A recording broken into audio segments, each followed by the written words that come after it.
तू आया जगत में तो ऐसा कर ले, कर साहिब की बंदगी, भूखे को पशु दे, कर साहिब की बंदगी, भूखे को पशु दे।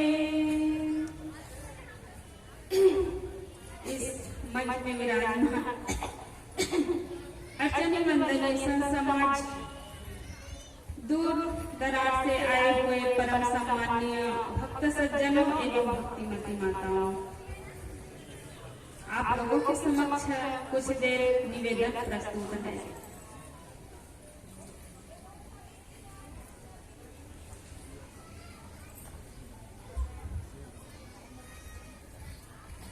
श्री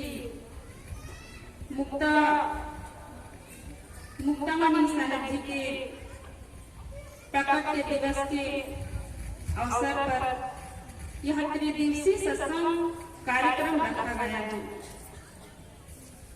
और प्रतिवर्ष यह सत्संग कार्यक्रम होता है। हमारे भाई लोग, गांव के निवासी माता बहने, सज्जन, सभी लोग अपने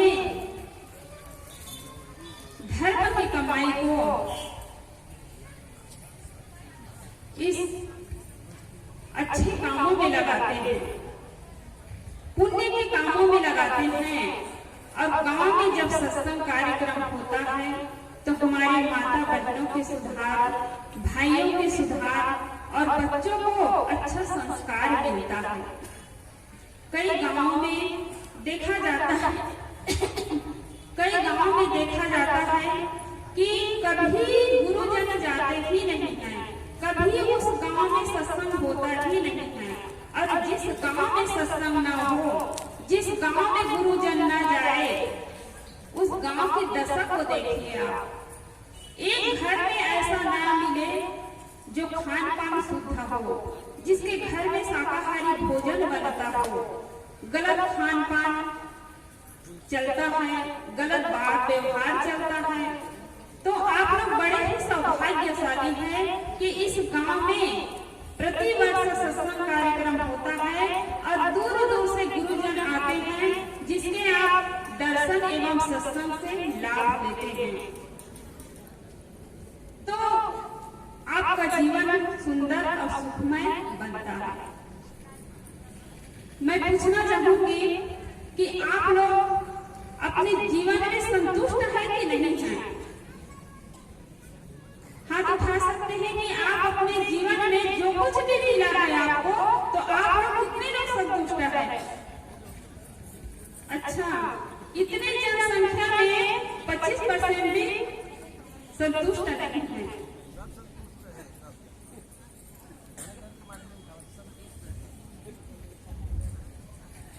तो आजकल किसी के पास धन की कमी नहीं है, मकान की कमी नहीं है, गाड़ी की कमी नहीं है।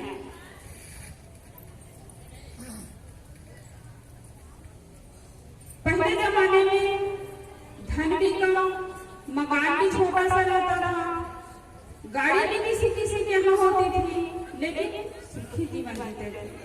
आज जितनी सुविधाएं हैं उतनी ही असंतुष्ट जीवन जी रहे हैं, क्योंकि लोग अपने पास जो कुछ भी है उसमें संतुष्ट नहीं है, दूसरों से तुलना करते हैं। और दूसरों से अगर तुलना करेंगे तो कभी सुखी नहीं हो सकते हैं। एक महिला थी, उसके पास बहुत बड़ा मकान था, गाड़ी थी, करोड़ों रुपयों के उनके बैंक में जमा, फिर भी मुंह लटकाए जीवन जीती थी। क्यों? क्योंकि उसकी जो जेठानी थी, उसके पास उससे ज्यादा महंगी गाड़ी, उसे के पास। रुपया पैसा हर चीज से पर्याप्त उसके पास रहा, उससे ज्यादा धन था उसके पास। तो इसी कारण वो मुंह लटकाए जीवन जी रही थी। तो एक दिन क्या हुआ, उसके जो काम करने वाले आती थी एक महिला नौकरानी, उसके पास कुछ भी नहीं था। एक महीने में 2000 उनको मिलता था और उनके चेहरे में खुशी मुस्कान और खूब खुश रहते थे। देखते थे कि मालकिन के पास सब कुछ है, गाड़ी है, बंगला है, ऐशो आराम की जिंदगी जी रहे हैं, फिर भी दुखी जीवन जी रहे हैं।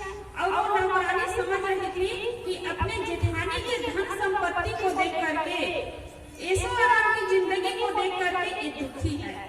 तो एक दिन उसकी जो नौकरानी थी वो झाड़ू लगाती थी और भजन गुनगुनाती थी, बर्तन साफ करती थी और खूब उसके चेहरे पर मुस्कान, खूब हंस रही थी और उसके चेहरे में चमक।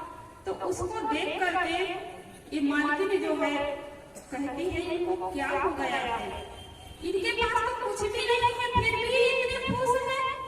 मैं महीने में 2000 देती हूँ, उससे इनका जीवन चल रहा है और ये खुश कैसे है।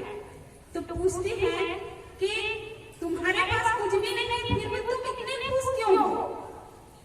तो नौकरानी कहती है कि मालकिन मैं खुश इसलिए हूँ कि मैं आपसे तुलना नहीं कर सकती। आपके पास गाड़ी है, बंगला है, धन धान्य से आप संपन्न हो, यदि मैं आपसे तुलना कर बैठूं तो मैं भी मुंह लटकाए जीवन जीऊंगी। भगवान ने मुझे स्वस्थ यह शरीर दिया है, आंखें दी है, पैर दिए हैं, हाथ दिए हैं, पैर दिए हैं जिससे मैं चल करके कमा सकता हूँ, कमा सकती हूँ, सत्संग में जा सकती हूँ, अच्छी जगहों पर जा सकती हूँ। हाथ दिए हैं भगवान तो मैं इससे सेवा का काम कर सकती हूँ, दान कर सकती हूँ, कमा करके खा सकती हूँ।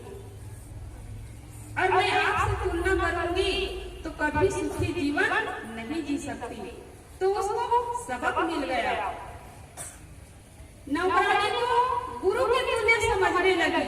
मालकिन आपने मुझे आज जीने का ढंग सिखा दिया और मैं भी अपनी जेठानी की तुलना कभी नहीं करूंगी। और जो भी दूसरों से तुलना करे उसका जीवन दुखमय ही होगा। आप पैदल चलते हैं तो साइकिल वाले को देखेंगे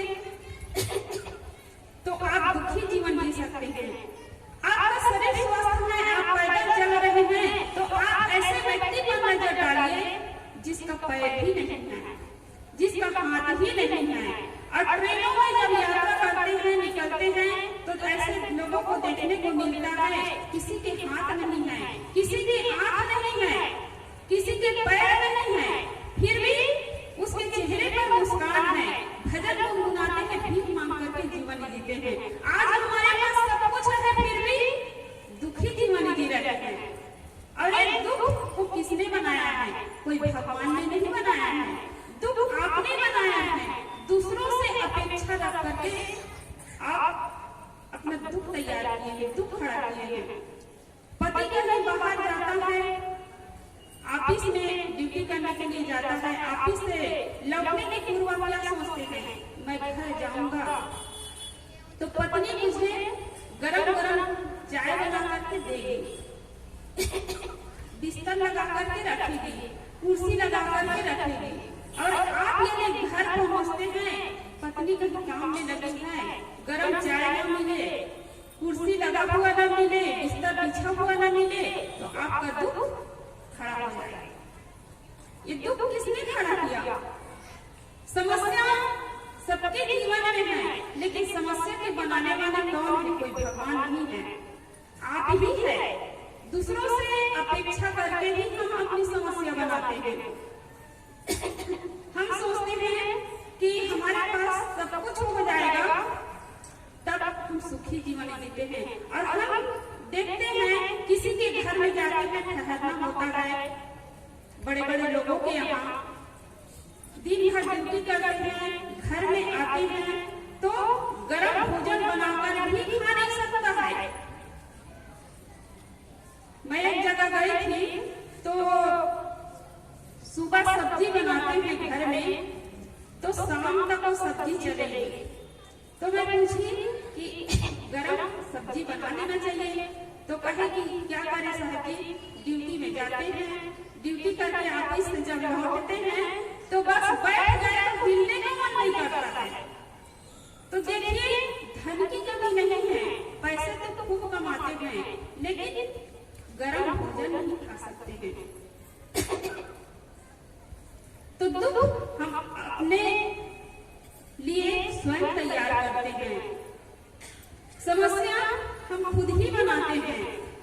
सास है बहू से अपेक्षा रखती है कि मैं जैसा कहूँ वैसा बहू करे, और बहू ना करे तो दुख तैयार। बहू सोचती है सास के लिए कुछ अपेक्षा रखी है कि मुझे सासू माँ प्यार दे, माँ की तरह प्यार न मिले तो दुख तैयार।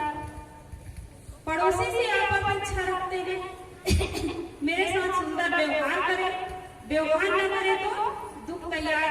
तो आप दूसरे से अपेक्षा कभी न रखें, आपसे जितना बने आप देने का प्रयास करें। देने में आप स्वतंत्र हैं, आप किसी को दान दे सकते हैं, आप किसी को प्यार दे सकते हैं, जो भी जरूरत हो सामने वालों को आप दे सकते हैं।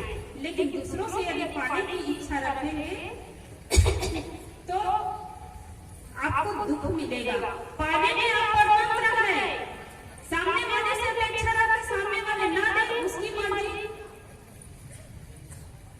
और आप देने में स्वतंत्र हैं।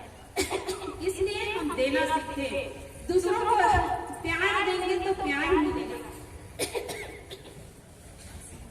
दूसरों को प्यार देंगे तो प्यार मिलेगा, सम्मान देंगे तो सम्मान मिलेगा, और अपमान देंगे तो अपमान मिलने वाला है। तो इसलिए सबसे सुंदर व्यवहार करिए, सबसे प्रेम का व्यवहार करिए।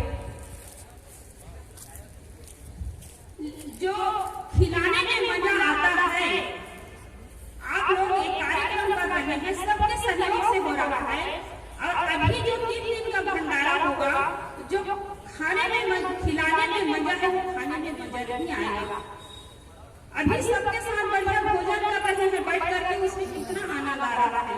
जो अपने अपने घर में इससे ज्यादा बढ़िया भोजन बनता है उसमें मजा नहीं है, लेकिन अभी सबके साथ भोजन कर रहे हैं उसमें ज्यादा आनंद आता है।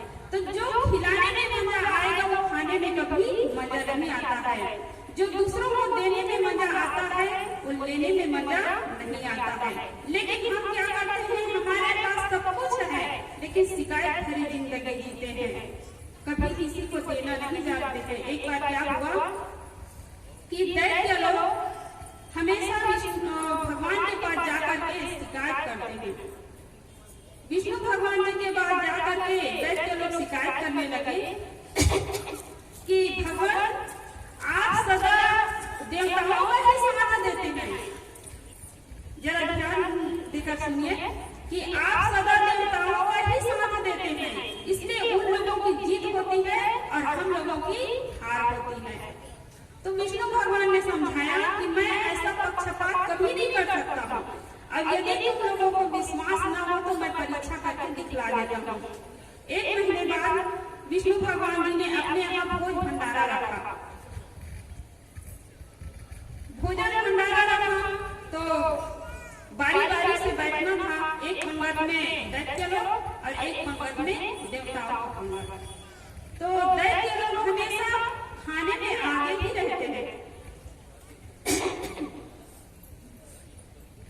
तो कहने लगे कि हम लोग पहले बैठेंगे भोजन में, पहला पंगत हम लोगों का होगा। विष्णु भगवान ने कहा कि कोई बात नहीं, आप ही लोग बैठ जाइए। तो एक शर्त है कि सबके हाथों में डंडा बांध दिया जाएगा। विष्णु भगवान जी ने कहा कि सबके हाथों में डंडा बांध दिया जाएगा, और जब खाने के लिए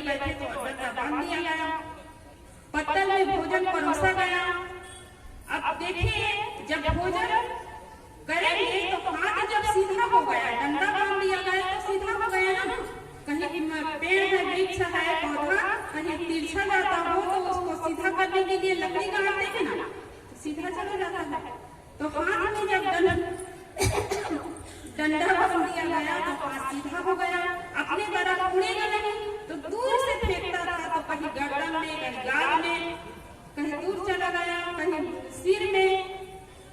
भोजन बिखर गया लेकिन किसी का पेट भरा नहीं। 1 घंटा पूरा हो गया, भोजन समाप्त था, सब लोग उठ गए। दूसरी पंगत में देवताओं का पंगत हुआ, देवता लोग बैठे तो दैत्य लोग कहने लगे कि इन लोगों के लिए वही नियम होना चाहिए। तो विष्णु भगवान जी ने कहा कि तुम घबराते क्यों हो, इन लोगों के लिए भी वही नियम होगा, इनके हाथों में भी डंडा बांध दिया जाएगा। देवता लोग समझदार थे, 2 लाइन आमने सामने मुंह करके बैठ गए, आमने सामने मुंह करके 2 लाइन बैठ गए देवता लोग। और क्या किए कि अपने पत्तल का भोजन सामने वाला को खिलाया और सामने वाले उनको खिलाया। भोजन खराब नहीं हुआ, सबका पेट भर गया। तो दैत्य लोग देख करके दंग रह गए और कहने लगे ऐसा तो हम भी कर सकते थे। तो विष्णु भगवान जी ने कहा कि तुम लोगों को रोका किसने था, मना किसने किया था, लेकिन तुम लोग तो हमेशा खाने में आगे ही रहते हो और इसीलिए है कि तुम दुखी जीवन जी रहे हो। तो हम दूसरों को जो भी देंगे वही हमें मिलेगा। इसलिए कहते हैं तुम दूसरों को वह देते रहना जो दूसरों से स्वयं चाहते हो। तुम दूसरों को वह देते रहना जो दूसरों से स्वयं चाहते हो। जैसा भी दोगे वैसा प्रकृति से, जैसा भी दोगे वैसा प्रकृति से, बहु न तुमको पाना ही होगा। तो जो भी देंगे वो हमें लौट कर ही मिलता है। आज हमारे जीवन में सुख है और दुख है, कभी सुख कभी दुख। तो एक कोई भगवान दुख सुख नहीं देता है। कहते हैं ना किसी के जीवन में दुख जब आता है, दुख आता है ना तब क्या करते हैं लोग, क्या करें, हमें भगवान ने तो दुख ही दुख दिया है। तो भगवान कभी दुख नहीं देगा, वो आपकी ही कमाई है जो आपको ही मिल रहा है। कभी कमाई आपकी न माई न बाप की। जैसा बोया जाता है वैसा काटने को मिलता है। हम दुख बोएंगे तो हमें दुख ही मिलेगा और सुख बोएंगे तो सुख मिलेगा। लेकिन हम दोष दूसरों को देते हैं।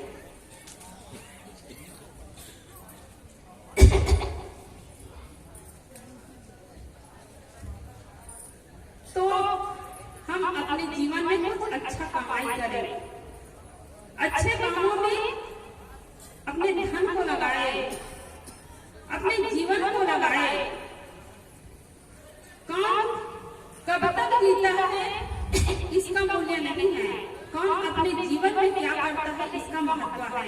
लंबाई का महत्व नहीं है, गहराई का महत्व है। एक आदमी 100 साल जीता है, उनका कोई नामो निशान नहीं। एक व्यक्ति 10 साल जीता है, उनका नामो निशान रहता है, क्योंकि वो अपने जीवन में अच्छी कमाई करके जाता है। तो हमें यह मानव जीवन मिला है बड़े ही सौभाग्य से। तो हम अपने जीवन में कुछ ऐसा काम कर जाए ताकि लोग हमें याद करें। बड़े बड़े महान पुरुषों को याद करते हैं और उनके बताए हुए मार्ग पर चलते हैं। तो ऐसा ही हमारा जीवन हो, हम भी अपने जीवन को अच्छे कामों में लगाए, अपने धन को धर्म में लगाए और ऐसा ही कार्यक्रम होता रहे तो बच्चों को अच्छा संस्कार मिलेगा। बच्चा कभी गलत रास्ते पर जा नहीं सकता है। तो बच्चों को अच्छा संस्कार देंगे। यदि धूल में खेलने वाले बच्चे हैं वही एक दिन महान पुरुष बनेंगे, वही डॉक्टर बनेंगे, मास्टर बनेंगे, वकील बनेंगे, अच्छे इंसान बनेंगे। आज डॉक्टर की कमी नहीं है, मास्टर की कमी नहीं है, वकील की कमी नहीं है, एक अच्छे इंसान की कमी है जो दूसरों के दर्द को समझे, जो दूसरों के दुख को समझे। ऐसा व्यक्ति बहुत कम देखने को मिलता है और यही इंसानियत है। तो इंसान का शरीर पाए तो इंसानियत अपने अंदर होनी चाहिए, दया अपने अंदर होना चाहिए, क्षमा अपने अंदर होना चाहिए। धर्म है। धर्म कोई अलग अलग नहीं है, सबसे बड़ा धर्म है दया, और जिसके अंदर में दया है वही धार्मिक है। हमारा भारत देश धर्म प्रधान देश है, जगह जगह धार्मिक कार्यक्रम होता है और इससे हमारा जीवन संवरता है, सुंदर बनता है और सुखमय बनता है। इन्हीं शब्दों के साथ मैं अपनी वाणी को विराम देती हूँ। बोलिए सद्गुरु कबीर साहिब की, संत समाज की, भक्त समाज की, भक्तिमती माताओं की। साहिब बन गए साहिब, बहुत बहुत धन्यवाद साधु साहब जी, आप दोनों ने बहुत सुंदर बातें बताएं।